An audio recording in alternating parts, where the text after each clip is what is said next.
2 horas. 2 horas não, eu já tô querendo isso, sextar. Lupato? 10 horas. Já tá querendo embarcar no cruzeiro aí? 10 horas e 48 minutos. Nós estamos de volta aqui com o Manhã Bandeirantes. E como prometido, agora vamos falar sobre o início da temporada de cruzeiros. No Porto de Santos, que é o maior e mais movimentado do país, começa no domingo, com a chegada do primeiro navio. Para falar um pouco mais sobre a temporada 2025-2026 dos cruzeiros aqui no Brasil, quem está conosco é o Marco Ferraz, presidente da CLIA Brasil, Associação dos Cruzeiros Marítimos do país. Tudo bem com o senhor? Bom dia. Seja bem-vindo à Rádio Bandeirantes. Bom dia, prazer estar com vocês aqui falando sobre a temporada importante que já está começando, né? Como vocês já disseram. Bom, então eu queria que o senhor trouxesse primeiro um panorama do que a gente pode esperar para essa temporada.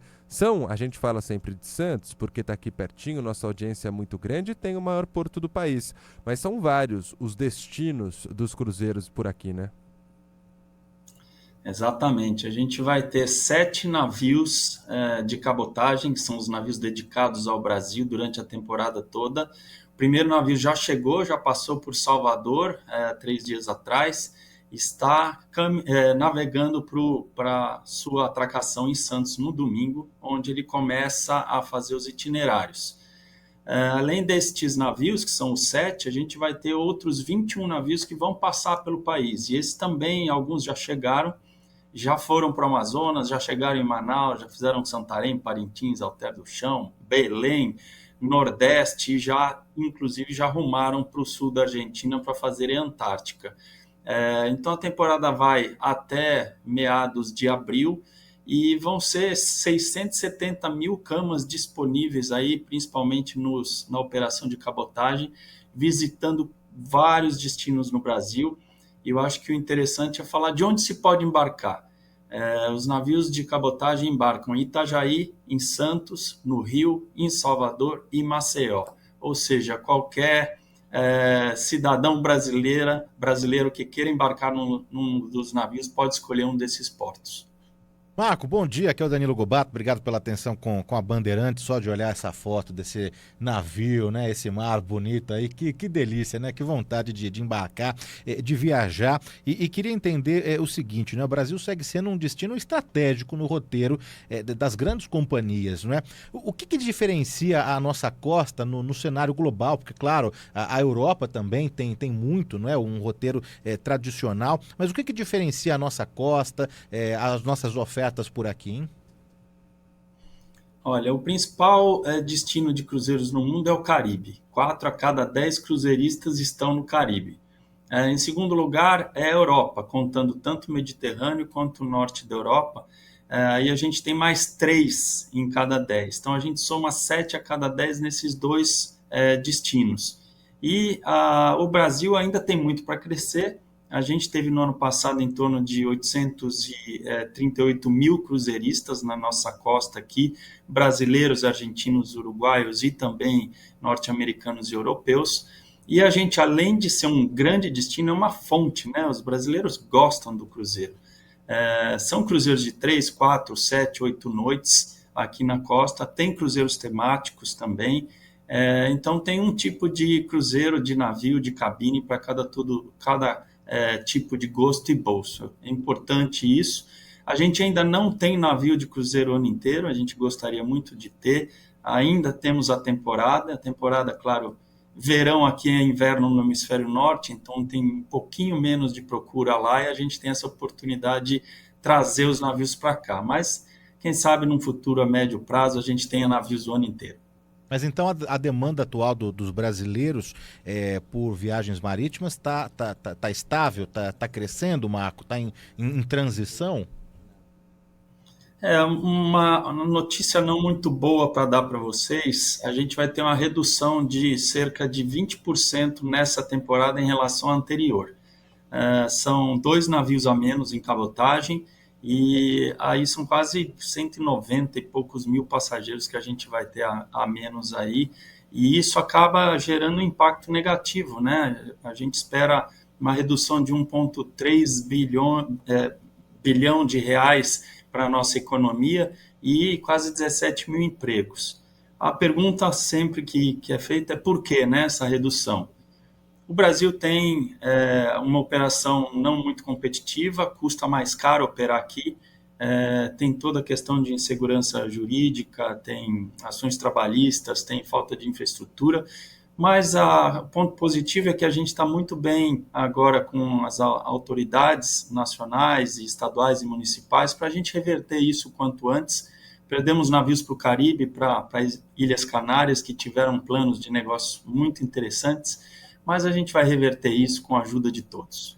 Então, o senhor acredita que apesar dessa redução, isso não é uma tendência para o mercado? Deve ainda estar num processo aí de reconstrução para que no ano que vem os resultados cheguem perto aos do ano passado. Exatamente, o Cruzeiro ele opera com 2 a 3 anos de antecedência. Então, a temporada que vem, o que as companhias estão vendo é a fotografia atual, qual é o custo de operação, qual é a infraestrutura e, claro, estão acompanhando aí os investimentos. A gente tem alguns investimentos no Brasil para ocorrer. Por exemplo, a mudança do terminal de passageiros em Santos para um local novo no Valongo, com 3 berços para os navios de passageiro exclusivos. A gente vai ter a construção de um terminal de passageiros em Paranaguá, a possível construção de outro em Itajaí, e agora essa semana teve a concessão do terminal de Maceió também para iniciativa privada. Então, além de contar o da COP30, que tem 2 navios lá que vão servir de hospedagem, e foi construído um porto lá em Outeiro para receber os grandes navios. Então, tem investimentos, agora são ajustes aí na questão de competitividade para atrair mais navios para cá. Estava dando uma olhada, Marco, que também é Balneário Camboriú, né? Estreou como um porto de embarque, né? Então é uma novidade para a temporada, não é isso? É incrível. Balneário Camboriú está crescendo bastante, é um destino muito procurado tanto pelos brasileiros como pelos sul-americanos e pela primeira vez vai se ter embarque e desembarque na cidade, ainda um pequeno bloqueio, mas é interessante, né, ter o embarque e desembarque lá nesse pier. Não é um porto, o navio não atraca, ele fica fundeado e os embarques são feitos por escunas ou lanchas que a gente chama de tenders. E a gente tem certeza que vai ser um sucesso. Para esse ano, quantas mil pessoas devem passar por um cruzeiro, por um navio de cruzeiro aqui no Brasil? Porque eu sei que são números diferentes, né? De onde cada um embarca, mas das pessoas que vão andar, vão fazer um cruzeiro no Brasil esse ano. Quantas mil pessoas? A gente tem a expectativa de 670 mil cruzeiristas na temporada toda, só nesses 7 navios que vão estar aqui. Se você comparar com a população brasileira, é muito pouco, né? A gente tem menos de 0,3% da população fazendo cruzeiros, e se comparar com a Austrália, por exemplo, que é o mesmo hemisfério, onde é verão lá, quando é verão lá é verão aqui, eles têm quase 6% da população fazendo cruzeiros. Claro que a população é menor, mas mesmo assim eles têm uma penetração grande. E o que isso traz para a gente? Há uma possibilidade de crescimento enorme, um potencial muito grande, e a gente fazendo esses ajustes finos aí de competitividade, a gente tem chance de crescer muito ainda no futuro. Marco, não sei se esse dado você já passou aqui, mas tem um ouvinte, deixa eu ver se eu encontro aqui o nome, é o Márcio. O Márcio, ele tem a curiosidade de saber a taxa de ocupação de um navio. Olha, esse vocês vão achar interessante. A taxa de ocupação de um navio é feita por 2 pessoas em cada cabine. Então, se o navio tem 2.000 cabines, a 100% estaria com 4.000 pessoas a bordo. Acontece que os navios têm terceiras e quartas camas, e quando essas camas são ocupadas, a ocupação ultrapassa 100%. Então, não é difícil escutar que está com 103, 105, 108% de ocupação por conta dessas terceiras e quartas camas, cabines triplas e quádruplas. E no Brasil, contando o total de camas, inclusive essas que a gente comentou agora, a gente chega a 93, 94% das camas ocupadas na temporada. Marco, você fez um diagnóstico de mercado, principalmente para o futuro, e levantou uma hipótese de que o Brasil passe a ter navios de cruzeiro ao longo de todo o ano. O que falta para que essa competitividade melhore e o Brasil entre como um concorrente mesmo de Caribe, de Ilhas Canárias, que hoje são referências, e para que também se aumente o fluxo por mais meses? São algumas questões regulatórias que têm que ser alteradas e a gente tem um grupo de trabalho com o ministro do Turismo e ministro dos Portos.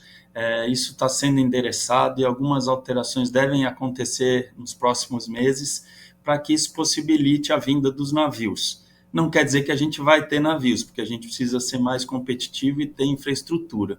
Mas se a gente trabalhar a médio prazo, aí eu acho que a gente tem chance de ir crescendo a temporada um mês por ano e através dos tempos aí a gente chegar em navio o ano inteiro. Eu acho que tem demanda, o nosso inverno aqui não é um inverno muito forte, como a gente vê inclusive no norte da Europa, e a gente pode ter navio sim, principalmente no Nordeste, né? A gente tem um consórcio de secretários de turismo do Nordeste que tem participado das reuniões conosco para transformar o Nordeste num destino de navios o ano inteiro. Até interessante o Amazonas. Um navio demora 2 dias para sair de Santos e ir para Buenos Aires. Se tiver um navio no Caribe, lá em Barbados, em 2 dias, 2 dias e meio, ele chega no Amazonas. Então, tem muitas possibilidades, a gente faz chegar isso nas companhias para que eles no futuro possam estar colocando o Brasil nesse mapa de cruzeiros o ano inteiro. Só um item que eu gostaria de reforçar, hoje tem 310 navios na nossa associação.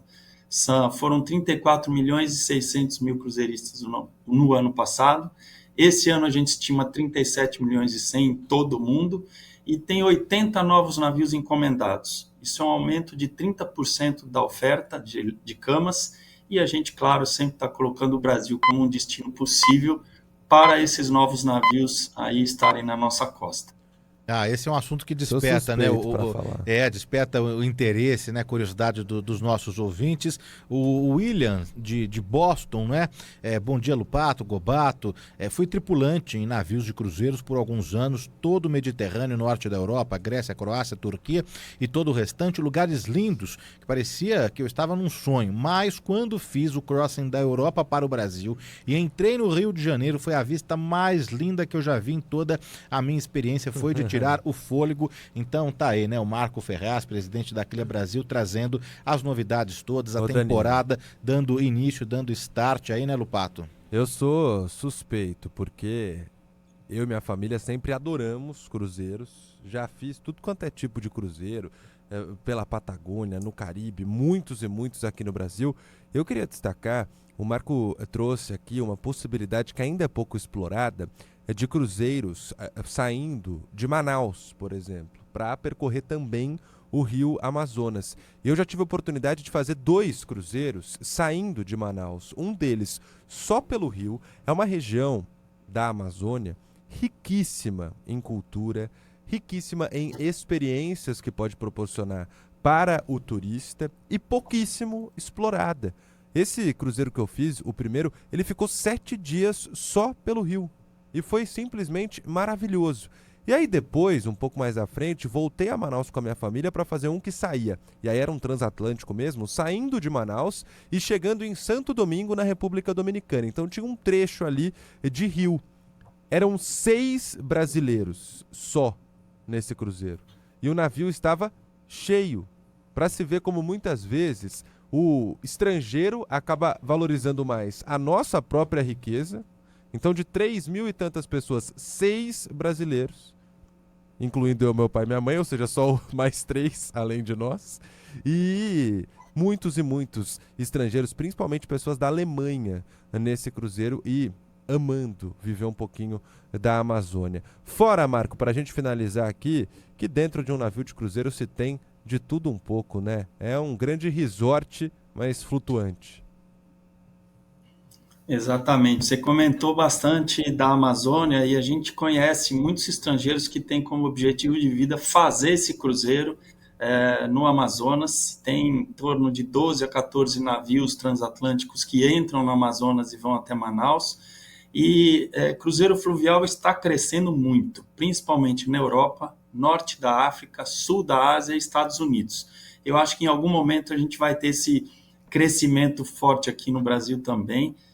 A gente está aqui apoiando quem tem vontade de investir, as companhias no Brasil, e é um destino incrível. Então, agradeço muito aí a oportunidade da gente estar falando um pouco da indústria aqui, e a gente acha que navegar é preciso. Então, esperamos que o brasileiro encontre um navio, um cruzeiro, para fazer a sua navegação. Ô Danilo, os ouvintes não deixam a gente esquecer de pergunta alguma importante. A gente esqueceu aqui de perguntar, para essa temporada, qual que é o ticket médio de um cruzeiro aqui no Brasil?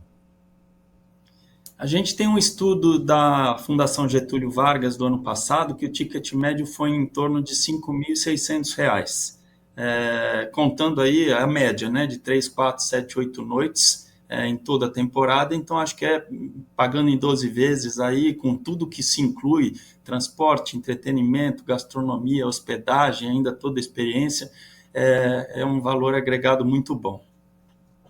Conversamos aqui na Rádio Bandeirantes, no Manhã Bandeirantes desta sexta-feira. Marco Ferraz, presidente da Clia Brasil, com dados, com números, com curiosidades, divulgando, né, a temporada aí de cruzeiros, e o Brasil um player importante aí. Marco, obrigado pela atenção com a Bandeirantes. Até uma próxima. Obrigado, Marco. Eu que agradeço. Até a próxima. Um abraço a todos. Um abraço.